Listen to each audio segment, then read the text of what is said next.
Sup, you beautiful bastards. Welcome back to the Philip DeFranco Show, your daily dive into the news. And I've got a really big show for you today, so you just hit that like button to let me know if you like these big daily dives into the news, and let's jump into it. This is a news show.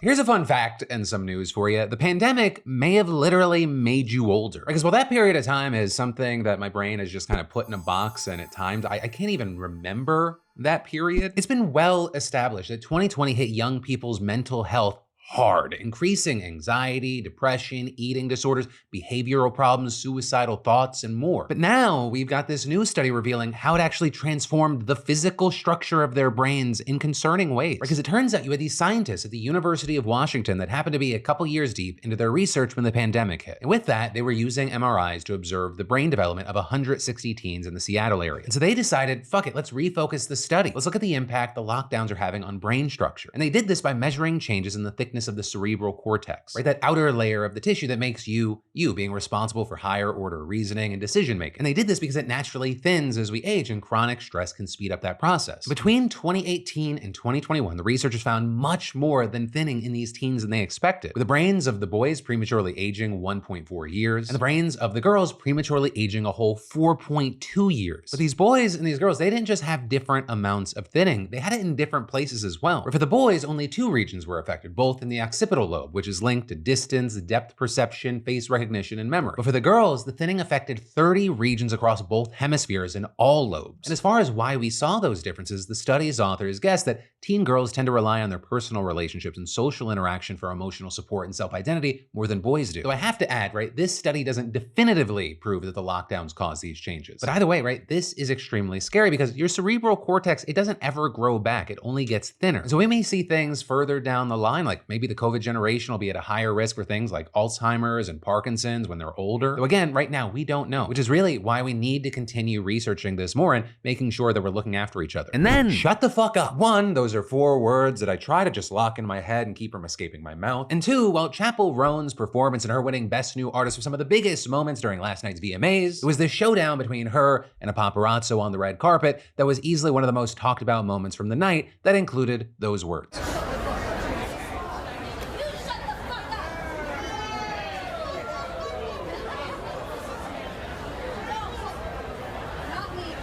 And while it's unclear why the photographer said that, Chappell explained to ET a few minutes later. This is quite overwhelming and quite scary. I think for someone who gets a lot of anxiety around people yelling at you, the carpet is horrifying. Yeah. And I yelled back. I yelled back. You don't get to yell at me like that. Right in there, when she's talking about people yelling at her, she seems to be referring to all the harassment she said that she's been getting from random people on the street. Which if you didn't see, a couple of weeks ago, she posted TikToks asking people to stop being invasive about her life and just leave her alone. But at the time, those comments came off as very divisive. You had some sympathizing with her, noting other cases of celebrity stalkers and Chappell's very quick rise to fame. But at the same time, you had others saying, the price of being famous is your privacy, that having fans or being harassed in public, it comes with the job. But regarding that, last night in that same interview with ET, she seemed to clarify a bit more about the type of people that she was talking about. It's hard for artists to speak up because they're so scared of their fans hating them.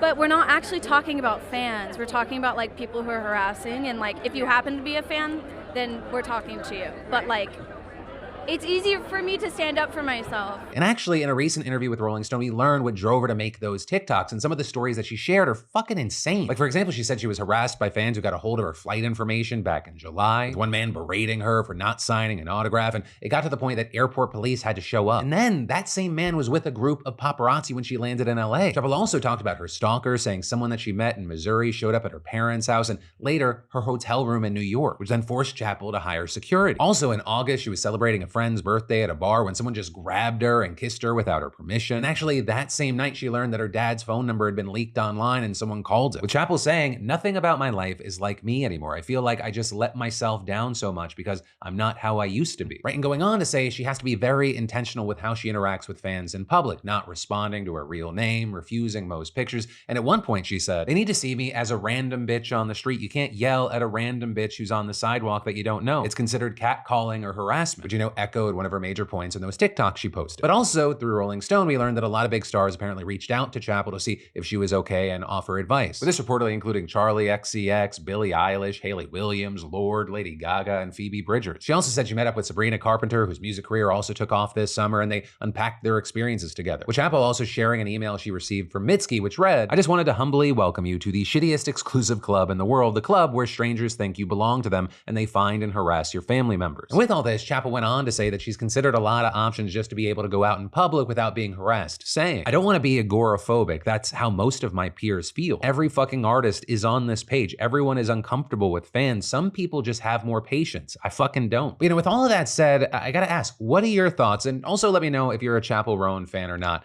when you answer. And then in entertainment and political news, you probably saw late Tuesday night that Taylor Swift endorsed Kamala Harris, which, I didn't cover on the Wednesday show because it was kind of whatever. I thought it was more important to focus on the debate. But since then, one, we've gotten some interesting updates, and two, there's this narrative out there that I wanted to comment on. Right, and I'll start there because one of the criticisms that I saw out there was, wow, why does Taylor Swift even think that her opinion here matters? To which I'll say, one, if you have that opinion, whether the celebrity comes out in support of Harris or Trump, that's fair. But if you don't have that same opinion when a celebrity comes out in support of Trump, you're a hypocrite. And two, I think there was a non-zero chance that Taylor Swift might have actually held back this election cycle. And if anything, Donald Trump and the whole AI Taylor Swift Swifties for Trump movement, it kind of forced her hand, right? They created a situation where if she stayed silent on this, people would think, hey, maybe she is endorsing this. Maybe she is complicit. And in fact, in her post, she referenced the AI situation, saying, "Recently, I was made aware that AI of me falsely endorsing Donald Trump's presidential run was posted to his site." And adding, "It really conjured up my fears around AI and the dangers of spreading misinformation. It brought me to the conclusion that I need to be very transparent about my actual plans for this election as a voter. The simplest way to combat misinformation is with the truth." With her, of course, then going on to say, "I'm voting for Kamala Harris because she fights for the rights and causes I believe need a warrior to champion them. I think she is a steady-handed, gifted leader, and I believe we can accomplish so much more in this country if we are led by calm and not chaos." And with that, also complimenting Harris's VP pick, Tim Walz, citing his support for LGBTQ+ rights, IVF, and a woman's right to her own body. With her then hitting on the third reason that we're talking about this, encouraging people to do their own research and make their own choices. And remember that in order to vote, you have to be registered. I'll link where to register and find early voting dates and info in my story. They're then signing off with love and hope, Taylor Swift, childless cat lady, which of course, one, is a reference to the language used by J.D. Vance to describe women who don't have kids and therefore, according to him, don't have a stake in the country's future. And two, led to this very weird reaction from Elon Musk where he said, "Fine, Taylor, you win. I will give you a child and guard your cats with my life." Man, I don't know why anyone calls him a creepy weirdo. I don't get it. Just a regular dude saying regular dude shit. But regarding Taylor Swift saying, hey, go out to vote, here's a link, it reportedly drove nearly 338,000 users to vote.gov, which is a government website that directs users to state-specific voting information. And that is incredibly notable because you have many people saying that getting two groups of people, right, the undecided and the unenthusiastic voters to participate, that is where the real potential for celebrities to make a difference is. Right, they're very likely not going to change someone's mind, but right, they might be able to nudge someone from I might vote or I think I'm gonna vote to I did it. Though of course it is impossible to say what the ultimate impact of all this is going to be. Though it is, of course, worth noting that in 2020, just 44,000 votes in Georgia, Arizona, and Wisconsin separated Biden and Trump from a tie in the Electoral College. And when you have margins that small, even a small effect can be huge. It's why voting yourself or telling your friends and family to get out there, it can make all the difference. But yeah, for now, we'll have to wait to see how it all plays out because the election is now just 54 days away. And then, when looking for doctors, I've used our sponsor ZocDoc and found so much success with the service, right? And so much so, not only have I used them, I'll continue to use them in the future, especially because it's extremely important to find the right doctor for you. You know, someone you feel gets you, prioritizes your health needs. And a big one, you know before you book if they take your insurance, especially if you have any lingering ailment of any kind. Right? And if you didn't know, with ZocDoc, you can find and book doctors who make you feel comfortable, listen to you, and prioritize your health. And I mean, it's just so easy. You just search by location, availability, and insurance, and there's no compromise here because you have more options than you probably even know what to do with. And all of this with ZocDoc being a free app and website where you can search and compare high-quality in-network doctors, choose the right one for your needs, and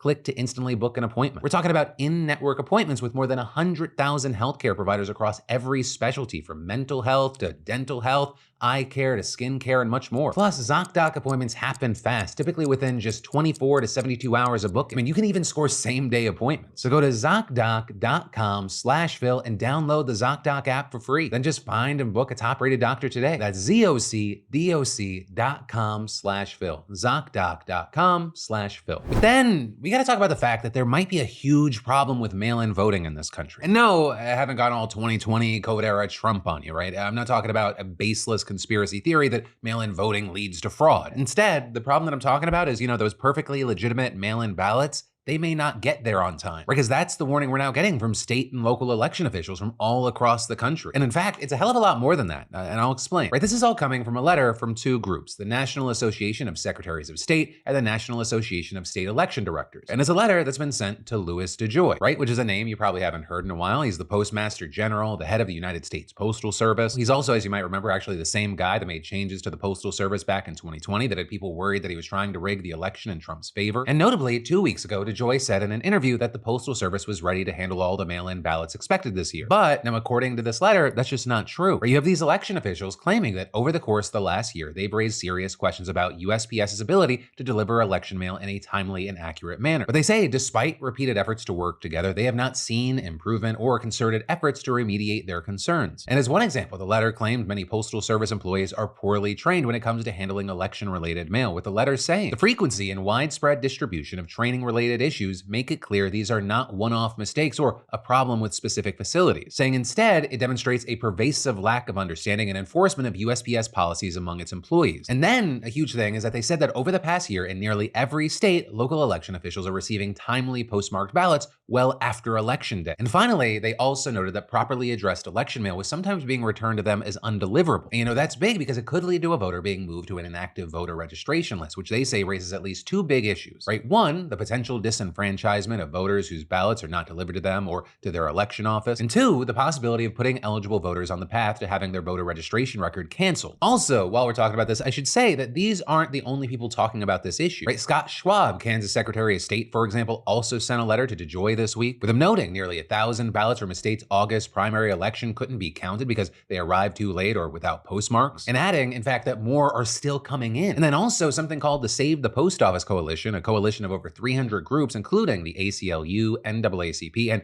the American Postal Workers Union, have actually called for Congress to pass a bill by the name of the Election Mail Act, with that meant to improve election mail delivery and tracking security, but it also hasn't reached a vote in the House or the Senate. And so at this point, we are well aware of the issue, but just nothing's actually being done about it. Though a big thing with this is, most ballots are arriving on time, right? So if mail-in voting is your preferred way to vote, don't let it stop you. The most important thing you can do is just to vote. But a big thing is that if you can, at the very least, consider sending in your ballot as soon as you get the chance, right? Because as we know, as we've seen in the past at the local to the national level, and you will always hear me say it ad nauseum, the elections really could come down to just a few votes. So honestly, as soon as you can, knock that shit out. Just one less thing to be hanging in your head. And then, in other news, Donald Trump is ordering Republicans to shut down the government over false election fraud claims just weeks before November 5th. And now, there's a very real possibility that's actually gonna happen, even though GOP House lawmakers say that it could literally cost them control of the chamber. You see, Congress has until September 30th to pass a spending bill to fund the government or face a shutdown. But yesterday, we saw House Speaker Mike Johnson abruptly cancel a vote on a short-term spending proposal that would have kept the government open and funded at current levels through March 28th, as well as notably adding totally unrelated new rules requiring proof of citizenship to register to vote in federal elections. And because of that add-on, Democrats widely condemned the bill, saying that the measure is unnecessary because there are already safeguards in place to prevent non-citizens from voting, and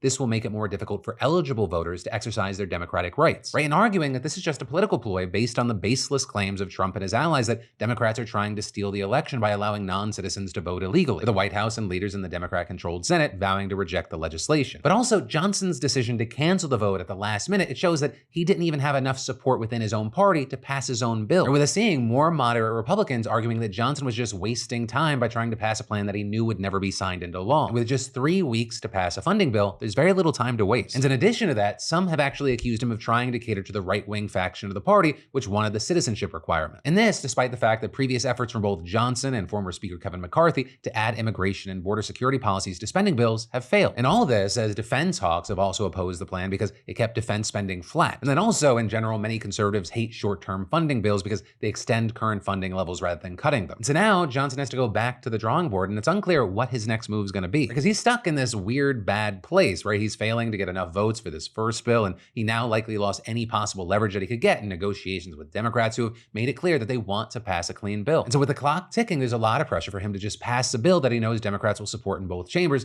even if he can't get his whole party on board. But that, of course, comes with the risk of pissing off the right wing of his party, which of course you remember very notably ousted former Speaker McCarthy because he had leaned on Democrats to pass last year's spending bill after it became clear that the far right's demands would never be passed and result in a shutdown. And this is now that faction has been given a major boost because on Tuesday, Trump himself told the party that they shouldn't agree to a spending bill without the citizenship requirements and just let the government shut down if it's not included. Writing on Truth Social, if Republicans in the House and Senate don't get absolute assurances on election security, they should in no way, shape, or form go forward with a continuing resolution on the budget. And so that post from Dear Later, it's going to likely put pressure on Johnson to appease the far right flank of the party, especially because if he doesn't, not only is he at risk of being ousted as Speaker, but Trump's wrath specifically. But also, Trump's demands here come as Republicans in key swing districts that could determine control of the House are worried about the political ramifications of a shutdown this close to the election. With, for example, one battleground Republican telling Axios that swing district lawmakers feel overwhelmingly that a shutdown will lose us the majority. But for now, we're gonna have to wait to see what happens, and specifically what Johnson does. And then, for me, when it comes to earbuds, tuning out the noise around me while I'm tuning into what I'm listening to, it's a huge selling point. And Raycon, a fantastic sponsor of the show, they've just launched their upgraded model of their best-selling everyday earbuds, and they have active noise cancellation. Also, on top of that, additional changes include getting a charge in 10 minutes, multi-point connectivity, allowing you to pair to 2 devices at once, and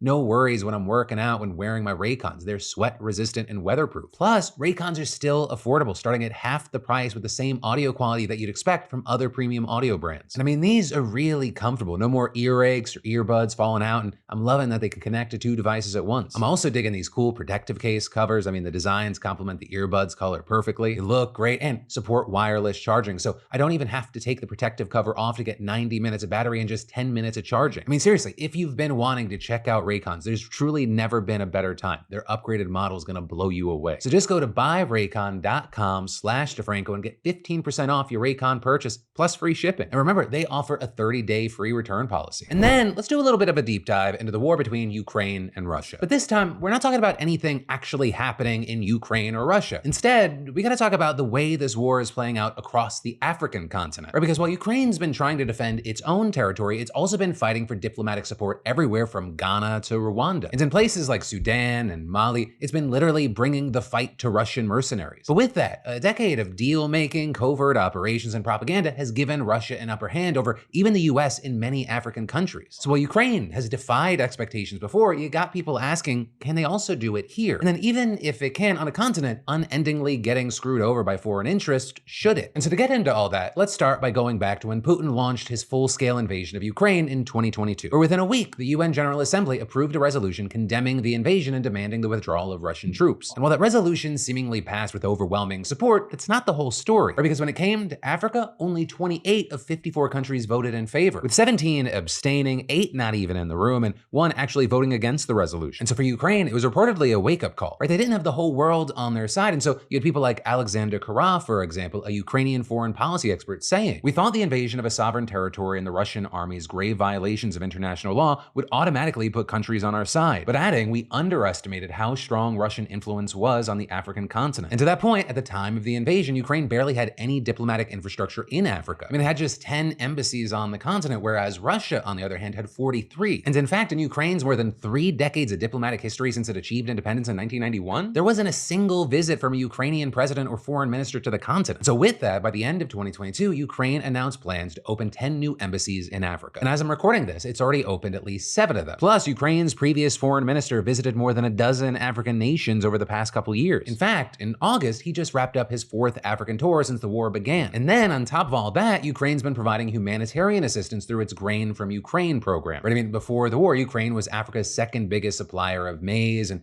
third biggest supplier of wheat. And when the war broke out, people were immediately worried about how it might worsen already existing food security issues across many parts of Africa. Right? And so in November of 2022, Ukraine started donating free grain to at least 5 countries. War-torn Sudan, for example, has reportedly received more than 21,000 tons of flour. But then also with that, Russia has obviously stepped up its diplomatic efforts across the continent as well. With, for example, Russia this year announcing that it would be opening 4 new diplomatic missions, bringing its number to 47 in total. Russia's foreign minister has also been flying all over the place, visiting several African countries this summer as well. Plus, a year after Ukraine began its donation program, Russia also started shipping free grain as part of a promise to provide 6 nations, including Burkina Faso and Mali, with up to 50,000 tons. Though, notably there, Russia also withdrew from an international agreement that guaranteed the safe passage of Ukrainian grain exports through the Black Sea. But in any case, right, all that, it's just the tip of the iceberg. Russia's true influence in Africa is far more expansive and complex than what we've talked about so far. I mean, Putin really started turning his attention to the continent about a decade ago. And the key thing is that since then, he's been propping up authoritarian leaders, seizing precious natural resources, and generally just fucking shit up. And a big thing I should say is that all of this is in competition with the US and its allies. Right? It's not like America has not been meddling in the region, but Putin,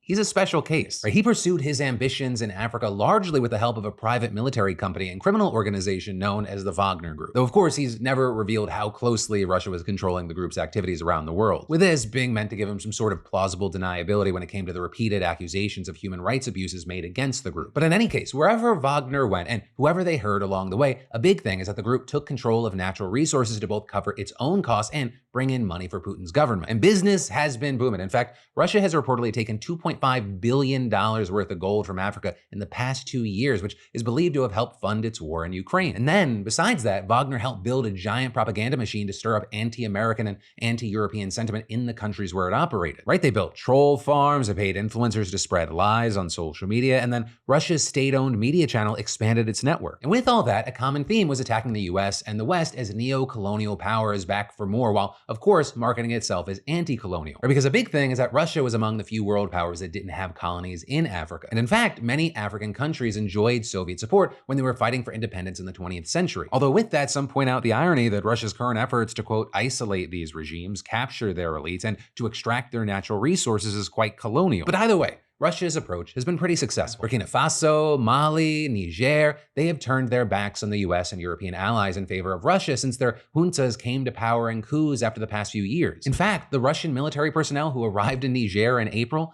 they're occupying the same airfield that the US and allies built. And something to keep in mind here is that while this all goes back to Putin, the man who really had more to do with it than anyone else was Yevgeny Prigozhin. He was the head of Wagner. He also, in 2023, mounted a short-lived rebellion against Putin that ultimately failed, with the men ending up dead in a mysterious plane crash within a couple of months. And then, with him out of the way, Putin decided he needed to take control of Wagner himself. And so since then, he's been dividing up the group's assets and redistributing them to branches of the government. And so we've seen the Russian Ministry of Defense taking control of Wagner's mercenary arm in Africa and placing it under an umbrella group known as Afrika Korps, with Wagner fighters basically given a choice: disband or join the new crew. And so with that, this new group has continued its propaganda and disinformation efforts. In fact, a new propaganda outlet, African Initiative, it's been created to promote the growing ties between Russia and African countries. And to that point, Afrika Korps has reportedly focused more on formal security and economic cooperation, whereas the old Wagner group, on the other hand, was more involved in black market shit like smuggling and money laundering. Though it's also not like that's totally gone away. But because Afrika Korps is directly affiliated with the Russian government, experts say that it looks more legitimate to African leaders. And with that, Russia is reportedly offering African governments a so-called regime survival package, basically providing military and diplomatic support in exchange for access to strategically important natural resources. At least, that's according to a report from a think tank called the Royal United Services Institute. And actually with that, you have people like Jack Watling, a researcher at the institute, saying this is the Russian state coming out of the shadows in its Africa policy, and adding what they are looking to do is exacerbate our crises internationally, saying they are trying to start fires elsewhere and expand those that already exist, making a less safe world. And notably, with all this, Russian mercenaries have reportedly been more active in Africa since the restructuring of Wagner. Right? One US-based conflict monitoring group has reported that Russian troops engaged in more violence in Africa in the 9 months leading up to June of this year than any other period since at least 2018. And with that, the group says that much of the increased military activity in Africa over the past year is linked to Russia's support of Mali's military rulers. Right? Afrika Korps has doubled its manpower to an estimated 2,000 in the country over the past 2 years. And violence involving Russian mercenaries in Mali, it spiked 81% since compared to the previous year. In July, for example, an ambush by rebels saw Russian mercenaries fighting alongside government troops, suffering what has been described as Wagner's largest loss to date in Africa. And notably, and this is big, Ukraine claimed it played a role, with specifically a spokesman for Ukraine's military intelligence agency saying the rebels received necessary information, and not just information, which enabled a successful military operation against Russian war criminals. And with that, it's not the only place where Ukraine is reportedly taking a more, let's say,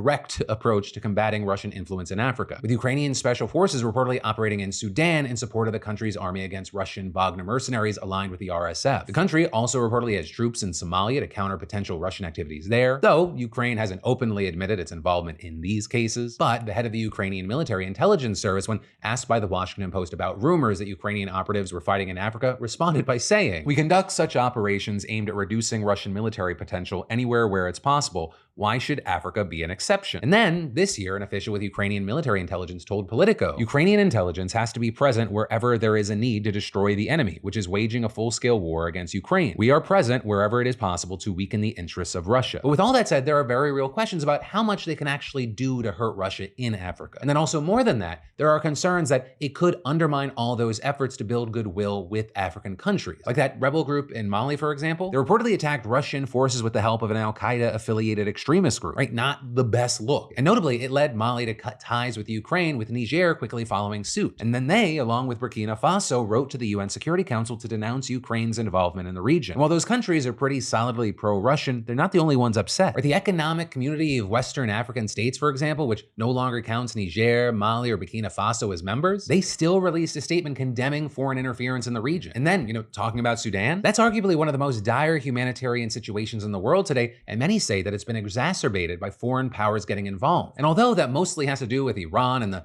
UAE, the Russian-Ukraine dimension can't be ignored. But that is where I'm going to leave this aspect of the whole situation for now. And of course, I'd love to know your thoughts. But then finally, today I gotta say a congratulations, and also I wanna talk about yesterday. Starting with a congrats to Eli M, who won $500 in our weekly SeatGeek giveaway towards his choice of tickets. With Eli, being a real one, he's gonna be treating his girlfriend to a date night. But also, reminder, you could win too, right? SeatGeek and the Daily Dip are still giving away up to $1,000 in tickets. I mean, it's a no-brainer to sign up if you haven't already. You just add code PDS to your SeatGeek account for a chance at the weekly $500 prize, no purchase necessary. And for Daily Dip newsletter subscribers who add code PDS newsletter, you double your entries and winnings. So go get in on it. But then two, let's talk about yesterday's show and specifically your comments, especially because there were like 2 to 3 times as many comments as usual. With understandably a big focus on the Harris-Trump debate. Started with Strambata, who said, "As pro-choice as I am, it was wild to witness a 316th trimester abortion happen live on TV," which is another way to say that Harris crushed. Also on that topic, you had Joe saying, "I'm sorry, but did Trump just say that he hadn't talked to his VP candidate about abortion? Like one of the biggest campaign issues of the last 4 years, and they didn't even talk about it?" Meanwhile, Crimson said it's the "I have concepts" line for me. I have concepts of a plan.